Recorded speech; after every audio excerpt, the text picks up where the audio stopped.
The identities that we portray online are generally not aligned with who we are offline. Instagram's notorious, It looks like someone's life is perfect, but they're only showing you the snapshots. We love to tell ourselves stories about how we can control everything and productivity apps, and we can micromanage our days. And I think that puts a huge amount of stress on us, that we feel if we're not maximizing every minute, we're told that there's something wrong with us. And I think that's what makes people very unhappy, because there's going to be a lot that's out of your control. Just roll with it and do the best that you can with the hand that you've been dealt. This toxic positivity thing, I always have to be okay. If I just think positive thoughts, everything's going to be all right. I wasn't allowed to feel bad because if I did, there was something wrong with me. And I think that's shifting now. I think we're seeing a pendulum swing that acknowledges that the reality of human existence is pretty bloody complicated, and you're going to have your ups and you're going to have your downs, and the less you try and play God over some of those things, I think, the more liberating it becomes. We're all getting told that we're special, but logically we can't all be unique and special. We're not all special, we can't all be special.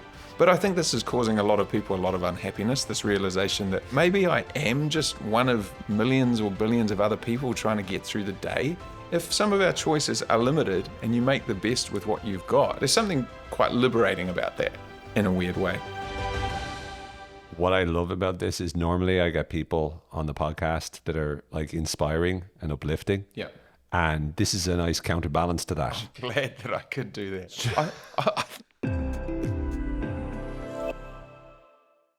Hello and welcome to another episode of the Changing Minds podcast. My name is Owen Fitzpatrick, and today I am joined by a friend of mine for many, many years. We've known each other more than 20 years.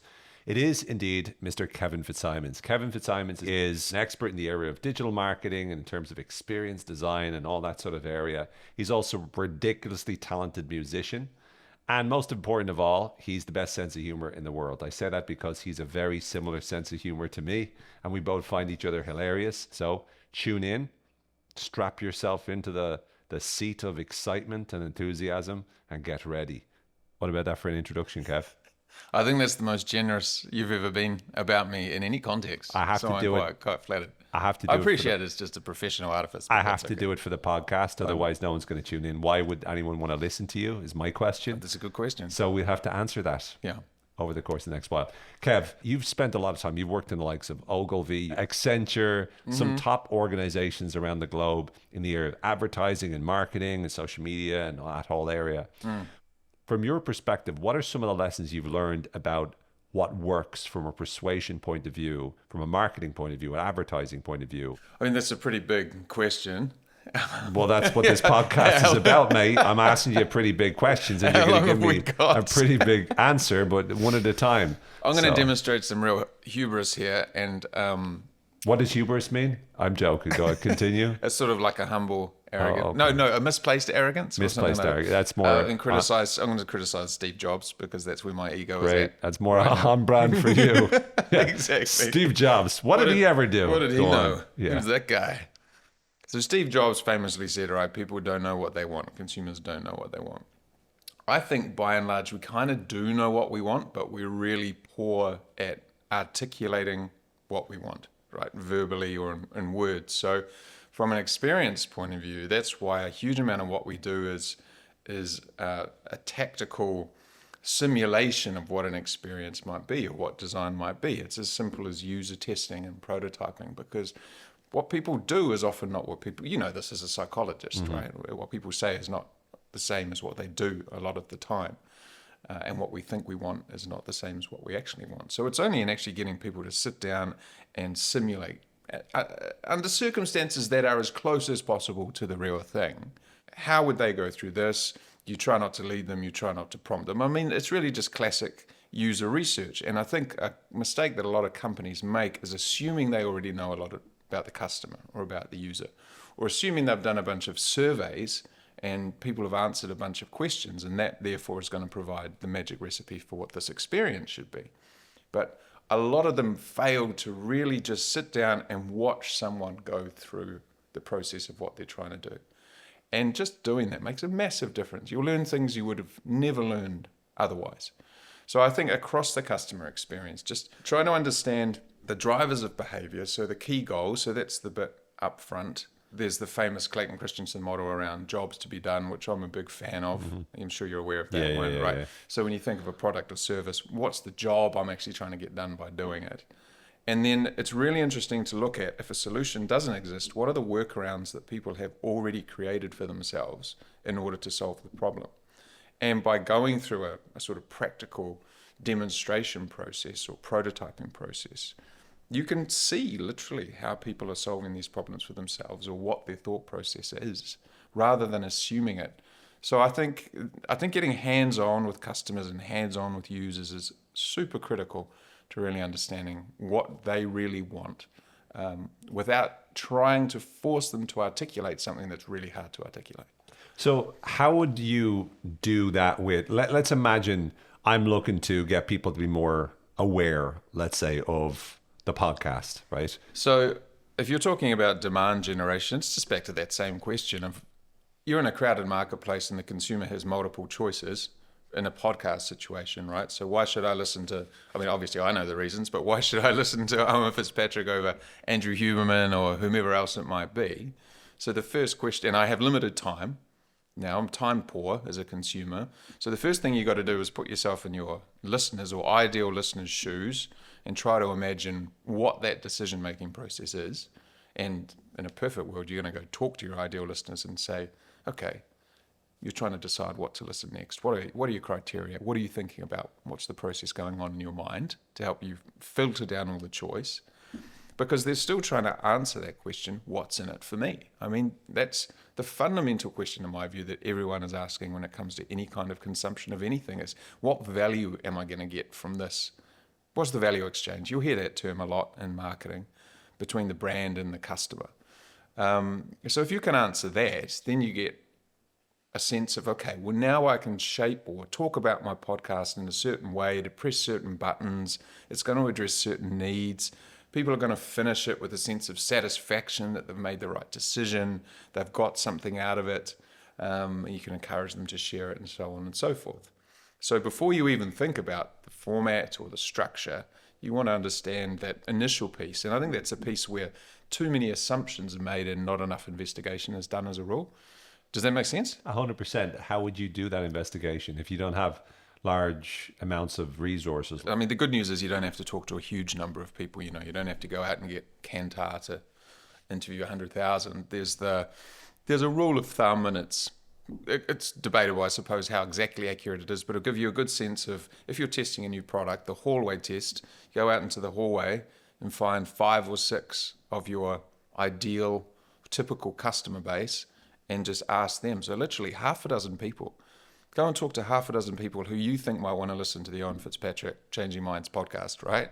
If you can find half a dozen people. Bro, that's 5 more. That's 5 more than my mother who tunes in. That's right. Regularly. You know, at least ask your dad this time. Nah, no. My dog maybe. Yeah. I don't have a dog. No. My mom and my dad would. They tune in. That's all. I've already doubled my podcast. That's since right. I asked my dad to tune in. It's 100% growth. That's great. That's fantastic. It's a good year. So half a dozen. Talk to people. And what kind of questions would you ask them? Well, so what you want to understand is their thought process. So it might be as simple as, A, do you listen to podcasts? You know, what kind of podcasts interest you? How do you choose them? You might pull out, you know, the Spotify podcast store. Okay, just show me, you know, when you're going through, what are you doing? What are you thinking? What's your process? Do you listen to different podcasts based on your mood, based on the time of day? Those kinds of questions. Why do you like Huberman, for example? Yeah, why do you exactly. like Modern Wisdom? Why do you like those? So you ask them, try to get them, because I know you said that we can't always articulate what we want, but sometimes in response to questions, when we're prompted, if I say, what do you like in a podcast? It's hard to say. But if I say, what do you like about Huberman? Exactly. Podcast. That's right. And then you can get a little bit more nuance where you go, okay, but this also talks about, let's say, science. What is it that Andrew does that this other podcast doesn't do? Yeah. And, you know, is that what you're talking about? Yeah, exactly. That's one part of it. It's like a classic competitor analysis. You know, what do they like about what the opposition offers, and what can you learn from that and take away without then copying. Sure. Because, you know, you need to retain some degree of unique a unique quality that makes you. And you also want to know how long do they listen for, and in what areas they listen. So do they listen to it in the gym? Do they listen when they go for a run? Do they listen in the car? Those kind of things as well, correct? Exactly. Yeah, exactly. And then you build a profile, or what you might call a persona, of your ideal listener, or an archetype. And from that you can construct, marketing campaigns or messaging, and you go out and test those and use that as your source of truth, which isn't going to be set in stone, right? And the more you learn, you can tweak that and change that. But it gives you a starting point that you're not just kind of shooting into the void and hoping that you're going to hit something. It allows you to be a little bit targeted. Great. What is it from your perspective that you don't like about social media, and what do you think the solution is? So for context, I started working in social media right back when it started having an impact on corporate communications and marketing, right? So I was working in the UK, and I helped found one of the first social media departments within a large digital agency in London. This was when Facebook had just introduced Pages for Business or something like that. So I think the thing about social media now versus then is that then it was seen as this disruptive new medium, because previously everything was a broadcast channel. You had TV or radio or print, right? So if you're communicating with your customer, it was one way. And they were passive recipients, and you put out your message, and they didn't have too many choices about what they could listen to and where, right? And then social media comes along, and suddenly you've got this idea of a conversation between a brand and the audience, or between two people like you and me with two Facebook pages. That was the whole ethos of Facebook, right? Connecting people and that whole thing. And then over time that has changed. And I was talking to you about this the other day, the Cory Doctorow and shitification of the internet theory, which, if listeners aren't aware, is this idea that the platforms that we know and love, Google, Facebook, Instagram, all those, experiencing platform decay. So they started off being in service of the user, of the customer, of you and I. And then when we were hooked in, they became in service of advertisers and businesses. And then when they were locked in, they sort of just screwed all of us to juice as much profit as they could out of the service, which is why the Google search results page is shite now. It's why Facebook's feed is full of spam content and bots and this kind of thing, right? And you've probably noticed some of these deteriorations in quality. Yeah. So we've had this initial sort of refreshing new approach to engagement with people, two-way, back at the dawn of the 2010s. And then in the last 15 years, the slow sort of decline into the cesspool of toxic disinformation that social media has become. Cesspool of toxic disinformation. I love that. Yeah. I'll try and get no more ranty than that. But effectively, weirdly, social media has reverted into this broadcast channel again that it was supposed to replace. Because now, if you're a user on social, there's actually very little two-way communication happening. The volume of content is so incessant that you're just now again passively receiving it. And if people are on TikTok, and what's the average watch time of a video on TikTok, apart from mine, which is obviously ages, but it's like 3 seconds. 3 seconds, right? You're doom scrolling through this thing. There's no social in social media anymore, and the companies aren't really interested in giving you the experience you want. They're really interested in giving you the experience they want to give you, and the content they want to give you that is going to keep you there, hooked in, not in a healthy way. But that's why you're going to get polarizing content. It's the whole dopamine thing, which you know a lot more about than I do. And I'm a little confused now. You know how Facebook recently Meta, announced that they're going to drop all these fact checkers, right? So they're going to stop that, and they're going to send the content moderation teams to Texas. I don't understand what the end game is anymore with this. I mean, it feels like the cesspool is only going to become more cesspool-y, if that's a word. Yeah. I mean, I think there's a realization by Meta that there's a huge proportion of the population, a significant portion, especially in America, but also across other nations across the world as well, that are reacting negatively to the old sort of school model of positioning the goodies and the baddies. Yeah. And I know this might seem like well, it can't be that deep. I genuinely think the issue is the fact checkers have now gotten a bad rep Yeah. because It's censorship and the whole it's thing, right? censorship and it's perceived as, well, you are not the arbiter of truth. Yeah. So therefore, why are you What is truth? correct? And I know, but I genuinely think that the notion of, there's a fascinating book I read recently where the author was talking about the notion of, and this is, I can't remember which political consultant or who mentioned the word truthiness, right? Yeah. Oh, yeah. You know what I'm talking about? Yeah, So, yeah. but this author wasn't talking about that per se, but they were saying there's two sort of understandings of truth. Yeah. There's the understanding of truth that truth is something factual that me and you observably can agree on, which is our sort of standard modern day understanding of truth. But there's an ancient understanding of truth whereby whenever something feels true. Yeah. And so when someone speaks extemporaneously or spontaneously, so someone is speaking off the cuff, like just from the top of their head, as opposed to teleprompter. Yeah. That feels more true because they're saying exactly what they think. They're saying what they believe. They're saying what they feel. And that's not just authentic. It actually feels true. So it's not, and what this author was arguing, which I think is a wonderful point, is that so often we turn around and we have this sort of, let's say, if we decide we're going to fact check things, we then have this condescending perspective that goes, this person is lying all this way, and we're going to check their facts and make them realize actually they're wrong. And if you go back to confirmation bias, we look for evidence to prove that we're right and we dismiss evidence that contradicts us. Nobody wants to be wrong. Yeah. Yeah. And we certainly don't want to be positioned as the people who are wrong. So let's say the people on the right, the people on the left. The people on the left think the people are right are absolutely wrong. The people on the right think the people on the left are absolutely wrong. Yeah. The people on the left, again, at an extreme level, think that the people on the right are fascists, and the people on the right think that the extremists, that the people on the left are communists. Yeah. This all hyperbole, polarization is going on. So what I think that's happening, which is a very long-winded answer to, what you barely asked. It's not me. unexpected. You didn't really even ask a question. I just jumped in to the Please response. go on. I'll sit back. The identities that we put. Thank you for coming on the podcast, Kevin. Thank you. But I believe that the truth is that this notion of truth is something that the objective nature of truth is something that is almost offensive or become offensive because, again, what is truth? It's like if I'm a fact checker, I can fact check you based upon what I think are facts. Yeah. So now fact checking is seen as being something subjective by a certain proportion of people.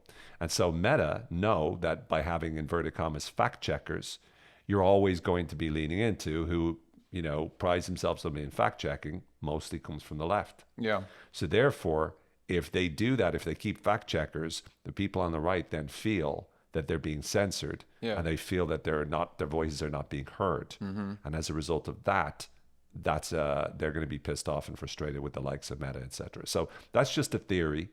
Oh, totally, because businesses are always pragmatic, right? It comes down to the profit motive, so they're going to adjust their approach based on who's pulling the levers of influence, right, or the levers of power. So that's no surprise, I think, that they're doing these things. And to be fair, the whole point I was making earlier was that they've been serving their own self-interest for quite a long time, which is why the content is so polarizing, and it suits the business model to continue to do that, right? To continue to push people into these sort of online wars and what have you, because it keeps people engaged. I mean, it's not healthy, and I think this is my main objection. It used to feel healthy. It used to feel interesting. I mean, I think there are still pockets, like places like Substack, parts of Reddit, certainly not all parts of Reddit, depends what board you're on, Discord, some places like that where there are still legitimately healthy social communities that are having healthy dialogue.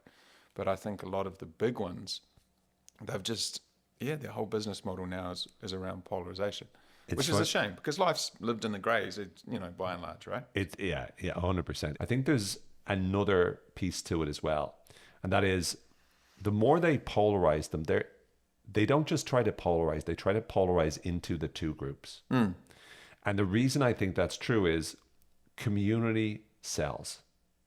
And while most people think of building communities, like if I build a community, it's like, hey, I'm building a community. I'm just setting up a new membership site on Circle, right? Or I'm setting up a new Facebook group. Come and join if you want to talk about this and that and the other. Most of us think about community in the sense of we create an environment where people can come together and talk and share their perspectives. Yeah. But tribes are communities too. Yeah. And if I, if I create a social media platform which divides people into, two sides of a particular issue, and people feel vehemently against it, you are effectively creating two powerful communities. And it puts them all in a bucket, and it also accentuates the notion of groupthink. Yeah. So Totally, you're exactly. leveraging the power of that, the same way that Gustave Le Bon in The Crowd, this book in the 19th century, he talked about what makes crowds persuaded. And when you get people thinking in terms of a unified mind, you're much more successful at being able to drive behavior and drive emotion. Does that? It makes total sense. I mean, do you think people are naturally inclined to want to be polarized because it requires less mental effort versus, and that's why that happens, versus wanting to understand issues and appreciate that there's nuance? Because I think you and I are both probably quite centrist in our views on most things, and we understand that I can understand why people on the right think certain things. I can understand why people on the left think certain things. But finding that middle ground online is really hard. Finding it on social media is almost impossible. Do you think people are inclined to go that way? I think at one level, yes, in the sense that I think it's a big factor. Yeah. So I think people are inclined to be able to look for the simplest because, again, it saves cognitive effort. Yeah. So the whole thinking fast and slow, Danny Kahneman on, we're looking to use system one. That's the automatic system of this is as simple as it is. Yeah. They good, are we good, they bad. Yeah. Right? The us versus them trope. Yeah. But I also think there's something natural that is tribal inside of us, right? When we're hunter-gatherers, we go through the plains of Africa, we need to make sure that we're part of a tribe, right? Someone recently said, I can't remember who, but social death is worse than, for some people, social death feels worse than actual death. Yeah. I could totally understand that. So no one wants to be left out, right? No one wants to be left out. So the notion is that what we're trying to do is we're trying to make it so that we are part of a tribe. So we have this inbuilt need for a tribe, right? So that's another factor. It's not just a case of it's simple for us to go down this route. It's also, we also want to be part of a tribe. Yeah. But then there's a third element there. And it's not just that we need this and, that will grab our attention, or, it keeps it simple for us, or we need to be part of a tribe. It's also the nature of stories. And since the dawn of time, stories have been structured as in good and bad. Yeah. You've got the good, which is the hero, good. And then you got the baddie. You got the Superman. Clark Kent turns into Superman. You got Lex Luthor's the baddie. Yeah. You got Batman. You got Joker. You got Luke Skywalker, Darth Vader. Whatever it is, it's always good and bad. Yeah. And we're always constantly trying to position ourselves as good and bad. That becomes the nature of it. Even Jesus and the devil in the Bible, right? Yeah. It's good and bad, good and But bad. it's interesting, isn't it? I mean, we're so simple in some ways, right? Yeah. We're just so wired to do things. I mean, that just good and bad feels so simplistic. And yet, like you say, we're looking for it and we're attracted to it like a magnet. And constantly we do this. And by the way, I'm not putting myself outside of this group. Yeah. We are all virtual signalers, right? Yeah. We signal virtue. And some people do it by, Well, I'm humbled and proud to be on this podcast. there you go. There you go. Right. I Now, love that's how, what I'm going to put on LinkedIn. I love how humbled and proud you are. But virtue signaling is, look how virtuous, look how good I am. Yeah. Now, if you look back at, back in the ancient Greeks, a lot of the things that they talked about was the importance of being a good person, right? The whole nature of eudaimonia as opposed to hedonism. Yeah. So it's like being, living a good life is really the ultimate purpose that we're looking for. Stoicism, again, double down on that. So it's the notion of being a good person and having these good characteristics. And the challenge with that is that all of us want to be perceived with the same kind of characteristics. No one turns around. It's like when a company turns out with a mission statement and the company goes, one of our values is integrity. Yeah. And I always look and go, that's empty. Yeah. Because no company's out there going, you know what, we're not going to do integrity. Yeah. We're It's not like when they have integrity, honesty, Yeah. and trust or Yeah. something. It's like, I feel Yeah. like if you have to spell it out. Yeah, exactly. If you have you to have tell bigger people, problems. that's Yeah. it. If you have to tell Yeah. people that these are your things, Yeah. then they're not your things. Yeah. Right? And Show don't tell, yeah. Show don't tell. Yeah. And so for me, this nature of human beings is we have this need to go to other people. I'm a good person. And so in order for me to be a good person, there's two things, because there's one other big element that I think is particularly manifest recently, and I would love to hear your opinion on this. First of all, we try to position to other people, this is how good I am, this is how good a person I am. And we try to put that message out. We do this through, look at who I'm supporting on social media. Yeah. I'm against this, I'm for this, right? Yeah, and yeah, we do yeah. all this. Yeah, online activism, social media, the whole thing, right? That's it. And Yeah. this nature of, and if you're not with me, you're against me. In other words, if you don't post on your little Instagram, if Yeah. you don't put this flag on your Instagram, Yeah. then you hate this cause. So no one listens to my political opinions. Yeah. No one's going, I can't wait to tune into Owen Fitzpatrick to listen to what he thinks about politics. They want to know what I think about persuasion and propaganda and influence, because that's what I've been studying for many years. But okay, some of them do. But most of them, Yeah. none of them care about my politics. Yeah. But the point of it is, I think there's this nature of we want to be able to figure out the side we're on. But the other piece, and this is what I think is huge at the moment, I'd love to hear your perspective. It's to do with this need people have to be able to position the other side. So it's like, it's not just about what we're for. A big piece is about what we're against. And a large part of it is, as soon as we don't toe the line with a certain point of view, and if you're not 100% with us, you're against us. And it's very quick that you can be kicked out of your tribe. And as soon as you are kicked out of your tribe, more often than not, the other tribe takes you in. Yeah, yeah. Because now you become the person they can convert. Yeah. And in many ways, that belief is then reinforced, because now I have the reward as a social group reward from the folks that, believe the opposite of what I used to believe. Yeah. Because it makes them feel more right. And add into that, right, there's a modern epidemic of loneliness, right? And people are, since COVID, people are feeling more lonely, they're more isolated. Social media contributes to that in a big way. So they're more easily, I'll use the term radicalized, it's not quite the right term, but do you know what I mean? Yeah. They're more easily converted, would be a better word, to a cause or to a belief that gives them a sense of that community. I think actually one of the most under-indexed and undervalued elements of belief change is community. Yeah. I think the people that you surround yourself with and their beliefs play a huge part in determining why you believe what you believe. Yeah, I totally agree. But at the same time, ironically, I think the kind of community this creates, they're very shallow ties. They're not the deep ties of old. Do you know what I mean? There's so much to unpack here, right? Because there's the whole piece. It was ironic. You started this with the question of why do I not like social media, and then we go into this exploration of everything that's wrong with modern society, which has largely been driven by this. But there's that obvious distinction, which is well known, between your online persona, and you mentioned this, like with the virtue signaling and so on, that the identities that we portray online are generally not purely aligned with who we are offline. Or we present a curated version of ourselves. It's usually deliberately chosen, right? Instagram's notorious, It looks like someone's life is perfect, but they're only showing you the snapshots, and this is not new. So there's that authenticity piece that's missing in that trap. But I do think we've reached a tipping point there, and you mentioned that earlier as well, where people are looking for what is true, or at least true to them, right? And then you combine that with the sense of people feeling alone and people feeling like they want to be part of something, but online is the place where they find it. But I'm going to see if I can find this quote, right? Yeah, I've got it. There's this really fantastic philosopher, modern philosopher called Byung-Chul Han. I'm pretty sure I must have sent you links to him. He's a South Korean German philosopher. I wouldn't. If you sent the link, mate, I wouldn't have read You it. probably automatically went, it's probably a little too highbrow for me. Do you want me to quote it, or do you want to read it out? Can I read it out? Yeah, no problem. I'm going to read it in the original Korean German. No problem. You might need to Korean German. You might need to Okay. subtitle it. All right, great. So he's put out a bunch of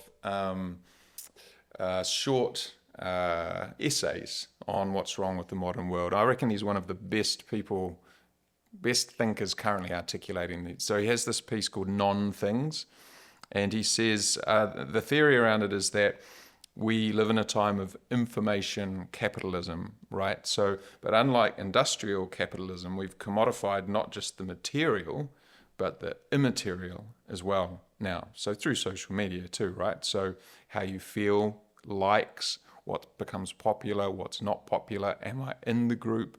Am I out of the group? This has all been exploited and commercialized for profit, effectively.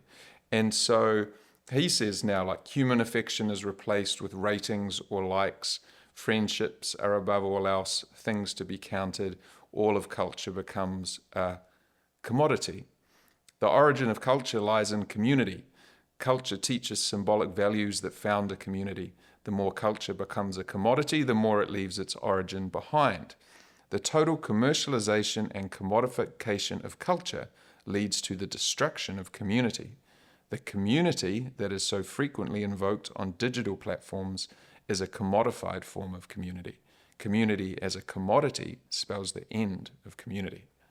Oh, very interesting. So for you, if you unpack that a little bit in terms of especially that last sort of nugget, community which is commodified spells the end for community. Yeah. Because I think it's very hard to form deep ties with people online because you don't know if it's authentic or not. You know, and a lot of people hide behind anonymity. So you're going to form perceived ties or loyalties based around, as we've said, the most black and white, easy to grasp issues, the issues that make me the most angry or that I'm most passionate about. But the winds could change, and then I could, you know, these people could desert me because I don't know them oftentimes. Sometimes online communities transfer into real world communities and deep ties, but it's the exception, not the norm, you know, because a lot of it is groupthink. A lot of it is, there's a herd mentality of I want to be seen to be doing the right thing, or I just want to be associated with something because I'm so lonely in my everyday life. And of course, that's exploited by the platforms who then give you and continue serving you a certain form of content, and that whole commodification of really what you believe and who you want to be occurs. And that's the piece around industrial information capitalism. So you pay with your attention and the commodity that you get as a result of your well-being, and your well-being and your energy and your emotions and, you know, that. And the ROI on that, let's just say from a commodity perspective, is you get to feel part of a group. Yeah. Temporarily at least, which stands for something. Yeah, I think so. And I think it's also interesting that that's another element to it. It's like, it's not just that you're part of a group, it's also it stands for something. There's something deeper that they feel that this is what we believe. And more often than not, that belief is counter to some counter belief that is prevalent in modern culture. So most people believe this, but actually this is what's true, and we believe this. And therefore, if you want to be part of our group, you believe it too. Yeah. Well, have you heard that term, the Age of Outrage? Like, we're living in the Age of Outrage? Yeah. It's exactly that. Yeah. So here's kind of the argument that I'm kind of considering. I would love to hear your perspective.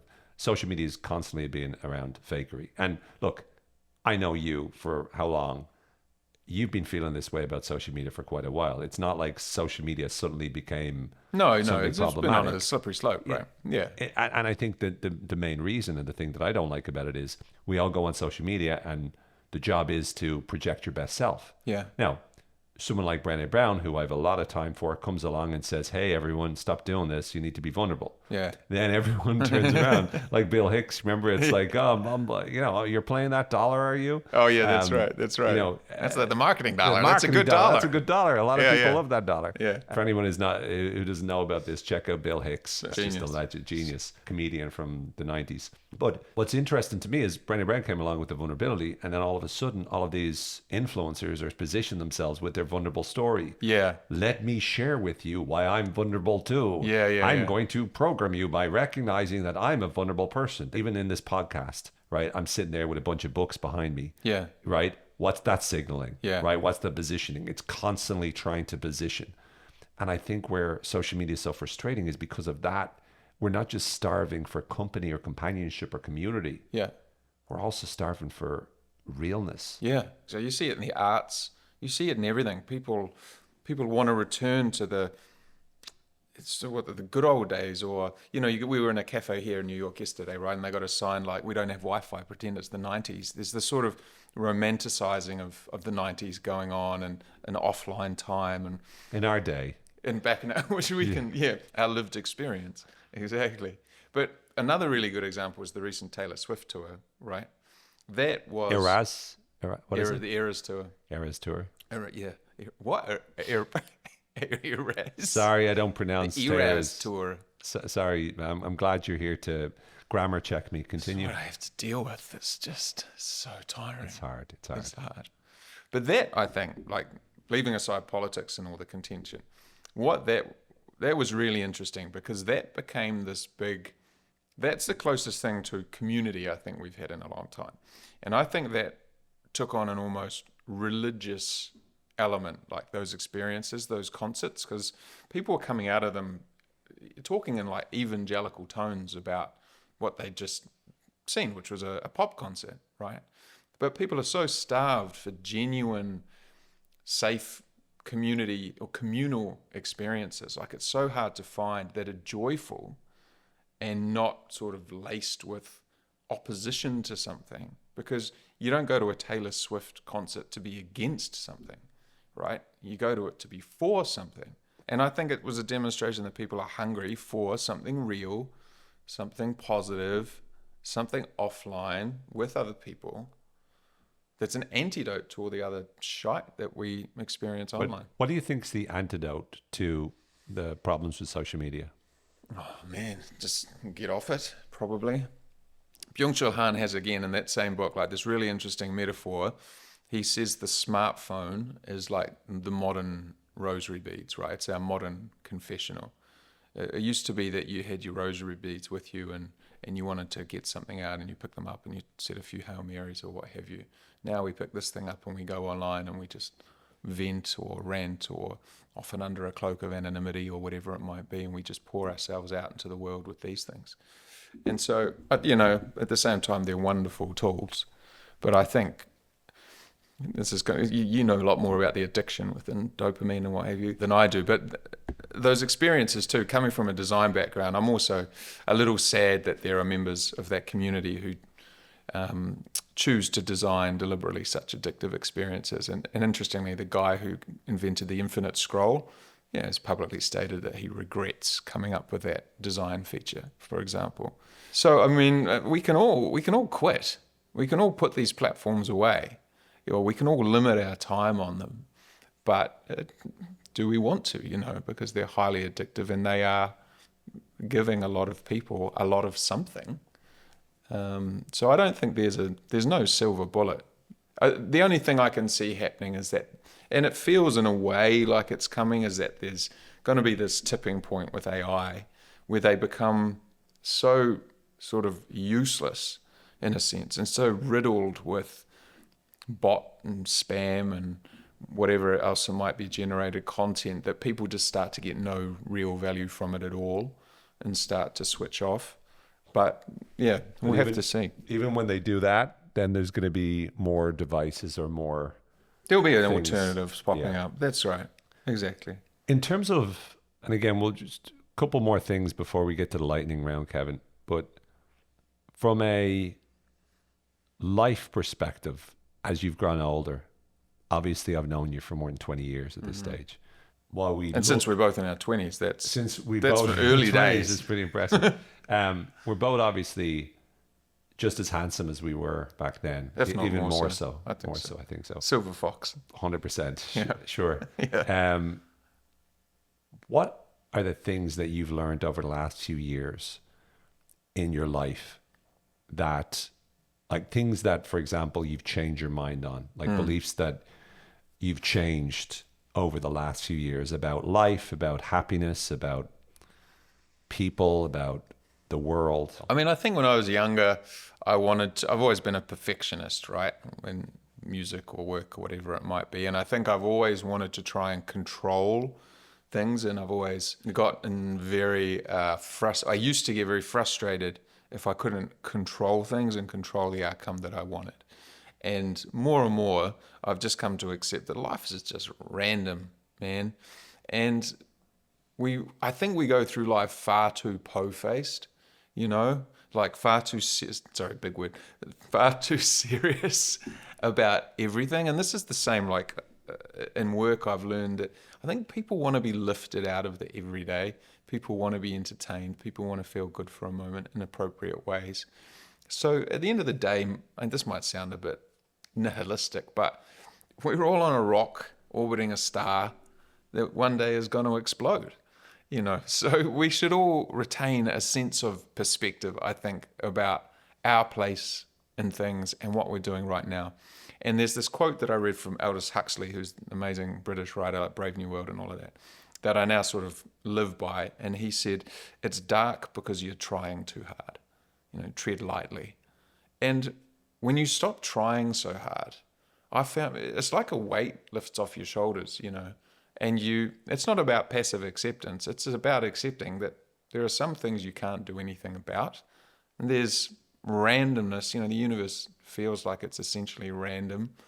And so we love to tell ourselves stories about how we can control everything and, productivity apps, and we can micromanage our days and squeeze the most out of them. I think that puts a huge amount of stress on us. That we feel if we're not maximizing every minute for some almost commercial imperative or economical imperative, that we're somehow lazy or what have you. And I think this is a story that we've been sold. And so I kind of am of the view now that there's going to be a lot that's out of your control. Just roll with it, and do the best that you can with the hand that you've been dealt. God, that's a cliche. That is really, I was thinking of cliches, but that is... Let me crack open my next fortune cookie and see what... most cliched ever. Just to translate what you said then... Isn't my New Zealand accent is too hard to understand? Especially on this, we're all on this, huge globe hurtling around the galaxy or whatnot. Yeah. Basically, you don't matter. Well, you kind of don't. I mean, who was I... It was a really celebrated scientist who was saying, life, we're all told Brian about... Cox, Neil deGrasse Tyson. Maybe Neil deGrasse Tyson. It was like life essentially is purposeless, Like we have to imbue our own lives with purpose. We have to give our own lives meaning, And so there's a massive movement around we're all singular and we all have a unique purpose and a unique plan. And I'm not going to go into whether that's valid or not, believe what you want to believe, but like rationally speaking, we're all just kind of bundles of energy that have formed in a particular way in one combination at a particular period of time. So I think it's not about giving ourselves up to fate per se, it's just about recognizing that. And it's quite liberating in my view. What I love about this is normally I get people on the podcast that are like inspiring and uplifting. Yeah. And this is a nice counterbalance to that. I'm glad that I could do that. No, it's wonderful because fundamentally the two things I take from what you said is you don't matter. Yeah. And stop caring about anything. Stop caring about anything, and life has no purpose. Life has no purpose. And if you could just remember those three things and you can still manage to get through the day. Yeah. Good for you. But no, do we want me to get in? Because the toxic positivity and all that kind of stuff. Do we want to go into that? Let's get into it. Well, we have been sold this now. You must know this because you're in the field a lot more. The whole thing around negative emotions became like a no-no. Like you had to always, this toxic positivity thing, I always have to be okay. If I just think positive thoughts, everything's going to be all right. I wasn't allowed to feel bad because if I did, there was something wrong with me. And I think that's shifting now. I think we're seeing a pendulum swing that acknowledges that the reality of human existence is pretty bloody complicated, and you're going to have your ups and you're going to have your downs. And if you're trying to control that whole roller coaster, it's like trying to steer the roller coaster while you're on it. You're not going to be able to do that. You just kind of have to go with it. And you can create your own circumstances to an extent, obviously. You can be proactive. But you also have to accept that there are just going to be things that happen to you. And the less you try and play God over some of those things, I think, the more liberating it becomes. And there's a degree of acceptance to that. Yeah. I mean, I know I was taking the piss out of you in terms of joking around with the notion of how nihilistic your point of view is or seems. But in reality, the point isn't to be nihilistic about it. The point is that we have to be the architects of our own purpose. Yeah, the point is that things don't matter as much as you need to. So stressing, don't sweat the small stuff, don't sweat the big stuff even. Like Yeah. recognize that perspective actually helps you. I think that's the key. I think that perspective is the word, you know. No one is thinking about you as much as you're thinking about you. You know, Honestly, do you know what I mean? it's just like you're sitting there reading out like one-liners from like self-help books. This is wonderful. I never thought I'd see the day, Mr. Kevin. I'm just trying to speak your language. No one is thinks thinking about about you as you. much as you think about yourself. You belong. You don't matter, but your purpose does. Oh man. But the thing is, and this is like as a parent, I struggle with this now. Everyone's getting told that this is going to sound really bloody defeatist probably, but we're all getting told that we're special, you know, and that we're unique. But logically, we can't all be unique and special because You're definitely not. none of us are unique and special. I mean, we're all unique in a chemical sense. Yeah. Yeah, but we're not all special. We can't all be special. But I think this is causing a lot of people a lot of unhappiness, this realization that, shit, maybe I'm not special. You know, maybe I am just one of millions or billions of other people trying to get through the day. And there's a sense of when I recognize the constraints, and this is a key, I'm going to make a really tenuous link to creativity and design in my day job. Often designing with constraints is the best form of design because you've got a limited set of ingredients that you can work with. And I think that's the same with life, right? If some of our choices are limited and you make the best with what you've got, there's something quite liberating about that in a weird way. If a bunch of possibilities are just excluded for one reason or another, you know, then you don't fall into the trap of trying to do everything or trying to be everything to everyone. And I think it's a liberating. I've found it liberating. Maybe other people will find it really depressing, but I found it quite liberating because now I kind of go, okay, well, I'm going to choose this, this, and this, and focus on that, you know, because a bunch of these things I can't do anything about. I'm not going to lose sleep trying to. So I think it's genius. So just I'm going to explain it to you in simpler terms later on, and that would be I'll helpful. explain it for simpler terms. Don't try. Don't try. Stop Don't trying. try. Stop trying. No, because it's stop pointless. trying so hard. Okay. Stop trying so It's hard. dark because you are trying too hard. It's the too hard bit that is key. Yeah. You know what? I actually do appreciate it, and I do think it makes a lot of sense because I think we live in a world where, to your point, there's this obligation or expectation that we're supposed to be a certain way. Yeah. And that this notion of unique, and I mean, in many ways, it's back to the commercialization.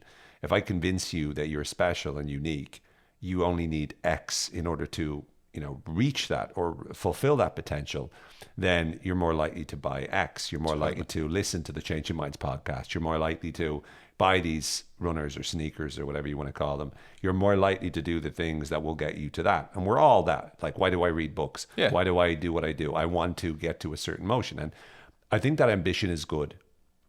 But I also think, to your point, it's important to recognize that perspective teaches us that if we determine our worth based upon this, you know, irresponsible notion that is being drilled into us that we are special and we have the potential to be, you know, these famous, like all the examples we get through history. We don't sit there going, okay, we're going to learn about John Smith now. We learn about Albert Einstein. We learn about, you know, Tesla. We learn about these great figures in history, right? And these figures become the very people that we start to almost glorify and then perceive, right, this is who I want to be like. Yeah. And ultimately then we're always going to be disappointed because we can never reach those levels, or very few people reach those levels. So we get too many examples of the people that we can never actually, you know, achieve. That's right. And they're a, you know, a minuscule minority of the totality of human existence, right? Yeah. So basically, we're never going to be successful. Never going to be successful. Don't try too hard. Yeah. Recognize that you're on a ball and life is meaningless, and you have to give it meaning if you'd bother. Yeah. And you're on a ball, so you don't actually matter. No. That is inspirational stuff, my friend. But genuinely, I think it's a little bit like, you know, in Stoicism, there's this notion, memento mori. Yeah. You will die. Yeah. And people immediately, like, if I say this to, if I say, look, remember that you're going to die, to most people in the self-help world, oh, I can't believe you said that. Oh, you've triggered it. Like, people will lose it. Yeah. But it's a memento fact, mori, right? it's a fact. You but can't it's ignore also, the fact. But Yeah. to your point, it's a fact that's goal is to create liberation. And if you know how to listen to it, instead of listening to it going, oh, I can't believe you reminded me of that. Instead, if you recognize that the purpose of it is to be able to get you perspective, which is for you to stop and go, I am going to die, so I need to make the most of it. I am on an earth that's spinning around that means that my life fundamentally means very little. Therefore, this problem that I'm dealing with doesn't mean nearly as much. Yeah. I amn't perfect, and I don't need to be perfect. Very few people are. In fact, nobody really is. Yeah. So therefore, stop getting after myself about trying to be perfect and stop getting anxious about the fact that I don't have it all figured out. Like, to me, those are the messages that I'm taking from what you've said. It's like, I agree with you. It might seem or be perceived as being quite negative, but I think... So to counter that point, let me phrase it this way. It's not to say be passive. In my point of view, in my belief rather, be ambitious, be curious, be passionate, but do it for you without pressure, freely, because you enjoy it. Don't do it because you feel like you have to attain some destiny or change the world. And that's if not everyone, we can't all change the world, right? It's just logically it can't happen, but we're all kind of sold this story, this vision that we're all going to go out there and do something profound. And as you just said, it's a tiny majority of people who do that, but to labor under that misconception puts a huge amount of pressure on us as well, right? And then we're told that if we're not constantly striving to do that, that there's something wrong with us. And I think that's what makes people very unhappy, because in a way our goals are almost too big. Like, they're just unrealistic, and they don't acknowledge the reality of where we are. But it's true, right? They don't acknowledge memento mori. I want to hire you as a coach. So good. What do you want to achieve? I want to achieve this. Too high. Well, it's just that this. You don't really matter, though, mate. Your life doesn't matter. No, but once again, I get you, and I agree with you. I think, again, could we position? There could be the anti-life coach. Honestly, it'd be great. But I think genuinely this notion of when we set our goals so high and then we fail to reach them, that leads to the disappointment about ourselves, about our lives. So we compare ourselves with impossible ideals. It's a little bit like relationships. Big time. You go on relationships and you fall in love and you big up your partner and they're perfect. Yeah. And what happens then is that as you spend more time, you realize that they're not perfect. Now, it's impossible for either one of you. My wife would disagree, obviously. Of course. I think it's only gotten better. I'm sure. As would your partner, surely. Of course. Yeah. Of course. I mean, But what happens is that you perceive this is perfect. Yeah. And it'll never be attained. Yeah. And therefore, there's always a sense of disappointment. And when you have that perception of yourself, the same is true of social media. You look at social media, everyone is happy, everyone's on holiday or vacation, everyone's making lots of money, everyone's in great relationships. So we're showing the world this, and therefore we're constantly competing with this impossible image that we will never attain, and that as a result is negative. And what you're saying is, stop idealizing this, perfection that's out there around us. Stop raising your goals to the standard that you just won't be able to achieve them, and learn to accept. A lot of what you're talking about is acceptance. Acceptance is it. And isn't it interesting, though, that communicating a point of view like that is perceived as negative as opposed to realistic? I'll touch on that. Yeah, but the problem is a lot of people who are pessimistic will never describe themselves as pessimistic. They're saying realistic. To me, the notion is if you go pessimistic, you're seeing how everything won't work out. Yeah. There's a difference between what you're talking about, and I don't even think what you're talking about is realistic or pessimistic or optimistic. What I'm seeing is when people are pessimistic, that's a sort of a description of the world as this is the negative to focus on. Optimists focus on this is how it will work out. So, a glass is half empty. I'm focusing on the fact that it's negative. Glass is half full. I'm focused on the fact that it's positive. Right? Yeah. Realistic is measuring the glass. What I believe. Okay, I like that. I believe is. That's quite good coming from you. Actually, it's the first time I've ever said it. I love it. I'm going to use this clip loads. Yeah. What I believe is that this notion that you're talking about, these kind of elements of truth that they talk about, we are on a, ginormous earth that's, spinning, and we're one of billions of people and blah, blah, blah. I mean, fundamentally, what all of the things you're talking about is you're talking about truths that are designed to be able to give perspective. So similar back again to the Stoicism, you will die. That is a truth that's designed to be able to get people to recognize. So that means we need to X. Because the danger with what you've said is that people can interpret, so that means X. So you 100%. And That's to right. be fair, you hit that on the head, because before you said it, you said at the risk of seeming nihilistic, at the risk of being defeatist. Like, you're recognizing the tendency that sometimes people have to interpret what you've said and then to go off in a negative way. But I think when you go to the positive direction that you're talking about, it helps you to feel better about yourself and accept yourself more, because you're not holding yourself up to impossible standards. So I love that. So Well, it ties in. I think that's a great point. I like the way that you frame that, actually. It comes why'd back you say to... actually? Because it's the first time for everything. All right, go on. I'm being cruel. I know you think you're quite intelligent. I think you're quite intelligent.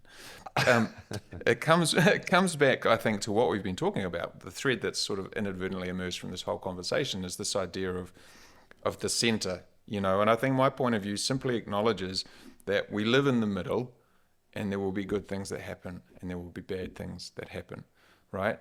But there's been this polarization of everything that, no, I must be optimistic all the time and anything else makes me negative. Or, I must be on this side of the political divide, or I must be on this side, or whatever it might be. So I think it's trying to recognize that there's a healthy middle, and that by recognizing that, and it gives you perspective, and then you can make choices that are, frankly, more realistic, perhaps, or more in keeping with the constraints that you have within your own life. Love it. Great stuff, Kev. That's a good way to lead into the final round, which is the Quickfire Round. Okay. Before we get there, how can people find your TikTok? Oh, may as well give them your TikTok. It's you singing Polish songs. It's quite a random one, though, because I'm a New Zealander living in Warsaw in Poland, so I have and I'm a singer. Yeah. So I have a TikTok called Kev Sings, which does what it says on the tin. Wow, that's a very clever title. It was quite creative. You use your name, and then you put it what you do, in one go. But do you want to know what's really creative is that the S in sings at the end is a Z. Oh, to give a little bit more of the Polish type consonants. Oh, actually, I hadn't thought of that. I just thought it was more rock and roll. But yes, you're right. It's actually a nice... Wow. Oh, my, see? Dream team. Yeah. Question, quickfire. We'll start off with favorite movie. Remains of the Day. All right, talk about do you know that one? Talk about it. Talk about romantic stroke intelligent signaling. Okay, yeah, I know that one. Yeah, and it's Anthony Hopkins, like the greatest. I know. Yeah, I know who did it. I know what it's about. I've seen it. But yeah, thank you for condescending to me, mate. That's all right. Favorite musician? Leonard Cohen. Favorite band? Radiohead. Favorite. God, this makes me sound like a depressing. They're all such depressing choices. I don't know what anyone would have gotten that notion from. Favorite TV show? I'll say Charlie's Angels just to make me feel. Favorite artist? Visual artist. Visual artist, yeah. Rothko. Okay. Mark Rothko. If you could live anywhere besides where you're living, where would you live and why? By the beach. Anywhere by a nice beach. Yep, which could be New Zealand, Portugal, somewhere you can surf, be by the water. Okay. Yeah. If you could visit any time that is in history, past, present, or future, when would you go and why? Vienna, when Beethoven was there, which was the 1830s, 40s maybe. What's your ideal superpower that you'd love to have? Fly. I've always wanted to be able to fly. If you weren't doing what you're doing, what would you be doing? Music.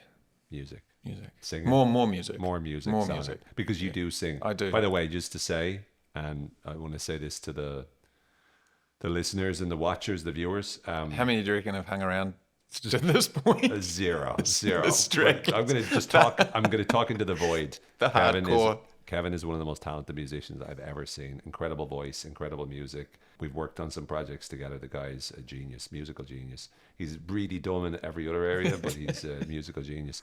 We've actually written some good songs together. We have actually written. We've combined in some good songs. Maybe one day we'll release them and we'll blow up the internet, like literally. Yeah, literally. Last question for you, mate, is if you could put one message.